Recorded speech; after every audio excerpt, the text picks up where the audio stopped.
ಇನ್ನು ಕರ್ನಾಟಕದಲ್ಲಿ ನಾವು 28 ಸ್ಥಾನವನ್ನು ಗೆಲ್ತೇವೆ ಅಂತ ದೆಹಲಿಯಲ್ಲಿ ಮಾಜಿ ಸಚಿವ ಕಾರಜೋಳ ಹೇಳಿದ್ದಾರೆ. ಬನ್ನಿ ನೋಡೋಣ.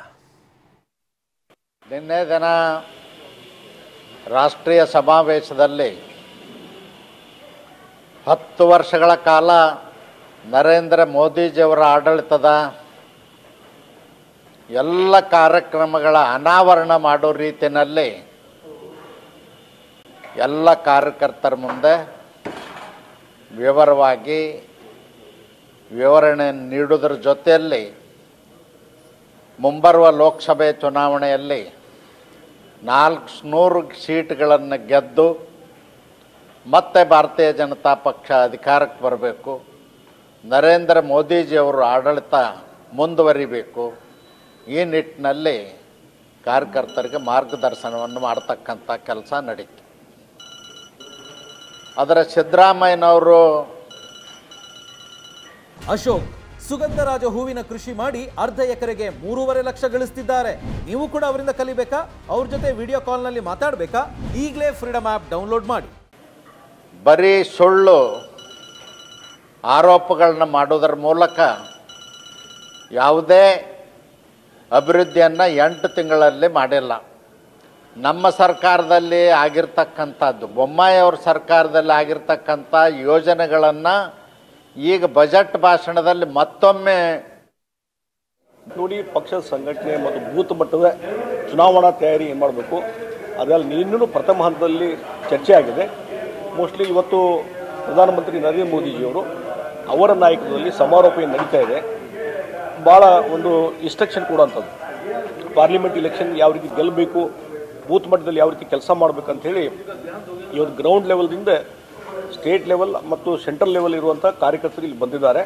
ಅವರೆಲ್ಲರಿಗೂ ಸಲಹೆ ಸೂಚನೆ ಕೊಡುವಂಥ ಕೆಲಸ ಪ್ರಧಾನಮಂತ್ರಿಗಳು ಮಾಡ್ತಾರೆ. ಎಲ್ಲವೂ ನಮ್ಮ ಟಾರ್ಗೆಟು 370+ ಮತ್ತು NDA 400 ಮೋರ್ ದೆನ್ 400 ಸೀಟ್ಸ್ ನೀವು ಗೆಲ್ಲಬೇಕು ಅನ್ನುವಂಥದ್ದು ಒಂದು ಏನು ಟಾರ್ಗೆಟ್ ಇದೆ. ಅದು ಸಾಧನೆ ಮಾಡಲಿಕ್ಕೆ ಪೂರಕವಾಗಿ ಏನು ಸಲಹೆ ಸೂಚನೆ ಕೊಟ್ಟಿದ್ದಾರೆ, ಎಲ್ಲರೂ ಅದೇ ಸೂಚನೆ ಕೊಟ್ಟಿದ್ದಾರೆ. ಸಹಜವಾಗಿ ಭಾರತ ದೇಶದ ಅಭಿವೃದ್ಧಿಯ ದೃಷ್ಟಿಯಿಂದ ಭಾರತ 2047ಕ್ಕೆ ವಿಶುದ್ಧ ಭಾರತದ ಕಲ್ಪನೆಯನ್ನು ಕೊಟ್ಟು ಪ್ರಪಂಚದ ಮುಂದುವರೆದಂತಹ ರಾಷ್ಟ್ರಗಳ ಅಲ್ಲಿ ಅಗ್ರಸ್ಥಾನವನ್ನು ಭಾರತ ದೇಶ ತಗೋಬೇಕನ್ನುವಂಥ ಒಂದು ಪರಿಕಲ್ಪನೆಯನ್ನು ಇಟ್ಕೊಂಡು ಬಹಳಷ್ಟು ವಿಚಾರಗಳನ್ನು ನಮಗೆ ಕೊಟ್ಟಿದ್ದಾರೆ. ನಮ್ಮ ದೆಹಲಿಯ ಪ್ರತಿನಿಧಿ ಹರೀಶ್ ಈ ಬಗ್ಗೆ ಹೆಚ್ಚಿನ ಮಾಹಿತಿಯನ್ನು ನೀಡಿದ್ದಾರೆ. ಹರೀಶ್, ಈಗ ಗಮನಿಸ್ತಾ ಇದ್ದೀವಿ ಬಿಜೆಪಿಯ ರಾಷ್ಟ್ರೀಯ ಮಂಡಳಿಯ ಸಭೆ. ಸೊ ಅಬ್ಕಿ ಬಾರ್ 400 ಪಾರ್ ಅನ್ನೋ ಸ್ಲೋಗನ್ ಜೊತೆಗೆ ಬಿಜೆಪಿ ಹೋಗ್ತಾ ಇದೆ. ಸೊ ಈ ಮೀಟಿಂಗ್ನಲ್ಲಿ ಏನೆಲ್ಲ ಚರ್ಚೆ ಆಯಿತು ನಿನ್ನೆ, ಇವತ್ತೇನು ನಿರೀಕ್ಷೆ ಮಾಡ್ಬೋದು ಅಂತ ಇವತ್ತಿನ ಸಭೆಯಲ್ಲಿ? ಅವಿನಾಶ್, ಇನ್ನೇನು ಕೆಲವೇ ದಿನಗಳಲ್ಲಿ ಲೋಕಸಭಾ ಚುನಾವಣೆ ಘೋಷಣೆ ಆಗ್ತಾ ಇದೆ. ಲೋಕಸಭಾ ಚುನಾವಣೆಯಲ್ಲಿ 370ಕ್ಕೂ ಹೆಚ್ಚು ಸ್ಥಾನವನ್ನು ಗೆಲ್ಲಬೇಕು ಅನ್ನುವಂಥ ನಿಟ್ಟಿನಲ್ಲಿ ಪ್ರಧಾನಿ ನರೇಂದ್ರ ಮೋದಿಯವರು ಶಂಖನಾದವನ್ನು ಮಾಡಿದ್ದಾರೆ. ನಿನ್ನೆ ಪ್ರಧಾನಿ ನರೇಂದ್ರ ಮೋದಿಯವರು ಬಿಜೆಪಿ ರಾಷ್ಟ್ರೀಯ ಮಂಡಳಿ ಸಭೆಯನ್ನು ಉದ್ಘಾಟಿಸಿದ್ದಾರೆ. ಇವತ್ತು ಕೂಡ ಸಭೆ ನಡೀತಾ ಇದೆ. ಇವತ್ತು ಕೊನೆಯ ದಿನದ ಇವತ್ತು ಸಭೆ ನಡೀತಾ ಇದೆ. ಪ್ರಧಾನಿ ನರೇಂದ್ರ ಮೋದಿಯವರು ಇವತ್ತು ಮಾತಾಡ್ತಾರೆ. ಅಲ್ಲಿಗೆ ಇವತ್ತಿನ ಕಾರ್ಯಕ್ರಮ ಮುಗಿಯುತ್ತೆ. ಇವತ್ತು ಪ್ರಧಾನಿ ನರೇಂದ್ರ ಮೋದಿಯವರು ಏನು ಮಾತಾಡ್ತಾರೆ ಅನ್ನುವಂತಹದ್ದು ಬಹಳಷ್ಟು ಕುತೂಹಲವನ್ನು ಕೆರಳಿಸಿರ್ತಕ್ಕಂಥದ್ದು. ದೇಶದಾದ್ಯಂತ ಬಿಜೆಪಿಯ ಕಾರ್ಯಕರ್ತರು ಇವತ್ತು ದೆಹಲಿಗೆ ಬಂದಿದ್ದಾರೆ. ಮಾಜಿ ಸಚಿವರು, ಶಾಸಕರಾಗಿರ್ಬೋದು, ಪರಿಷತ್ ಸದಸ್ಯರಾಗಿರ್ಬೋದು, ವಿವಿಧ ಮೋರ್ಚಾಗಳ ಮುಖ್ಯಸ್ಥರಾಗಿರ್ಬೋದು, ಎಲ್ಲರೂ ಕೂಡ ಇವತ್ತು ದೆಹಲಿಯಲ್ಲಿದ್ದಾರೆ. ದೆಹಲಿಯ ಭಾರತ್ ಮಂಟಪ್ ಒಂದು ಭವನದಲ್ಲಿ ಇವತ್ತು ಸಮಾವೇಶ ನಡೀತಾ ಇದೆ. ಮುಖ್ಯವಾಗಿ ಬಿಜೆಪಿ ಲೋಕಸಭಾ ಚುನಾವಣೆಯಲ್ಲಿ 370ಕ್ಕೂ ಹೆಚ್ಚು ಸ್ಥಾನಗಳನ್ನು ಗೆಲ್ಲಬೇಕು, ಆ ನಿಟ್ಟಿನಲ್ಲಿ ಮತ್ತೆ ಹ್ಯಾಟ್ರಿಕ್ ಗೆಲುವಿನ ಸಾಧನೆಯನ್ನ ಮಾಡಬೇಕು ಅನ್ನುವಂಥ ನಿಟ್ಟಿನಲ್ಲಿ ಬಿಜೆಪಿ ಪ್ರಯತ್ನವನ್ನ ಮಾಡ್ತಾ ಇದೆ. ಇವತ್ತು ಕಾರ್ಯಕರ್ತರಿಗೆ ಒಂದಷ್ಟು ನಾಯಕರುಗಳು ಮಾತಾಡಿ ಒಂದಷ್ಟು ಹೇಗೆ ಚುನಾವಣೆಯನ್ನ ಗೆಲ್ಲಬೇಕು, ಬೂತ್ ಮಟ್ಟದಲ್ಲಿ ಕೇಂದ್ರ ಸರ್ಕಾರ ಕೊಟ್ಟಿರ್ತಕ್ಕಂಥ ಯೋಜನೆಗಳನ್ನು ಹೇಗೆ ತಲುಪಿಸಬೇಕು, ಫಲಾನುಭವಿಗಳನ್ನ ಹೇಗೆ ಅವ್ರನ್ನ ಸಂಪರ್ಕ ಮಾಡಬೇಕು, ಆ ಮೂಲಕ ಮತದಾರರನ್ನ ಬಿಜೆಪಿ ಕಡೆಗೆ ಹೇಗೆ ಸೆಳೆಯಬೇಕು ಅನ್ನುವಂತಹ ನಿಟ್ಟಿನಲ್ಲಿ ಒಂದಷ್ಟು ಸಲಹೆ ಸೂಚನೆಯನ್ನು ಕೊಡಲಿದ್ದಾರೆ. ನಿನ್ನೆ ನಡ್ಡಾ ಅವರು ಮಾತಾಡಿದ್ದಾರೆ.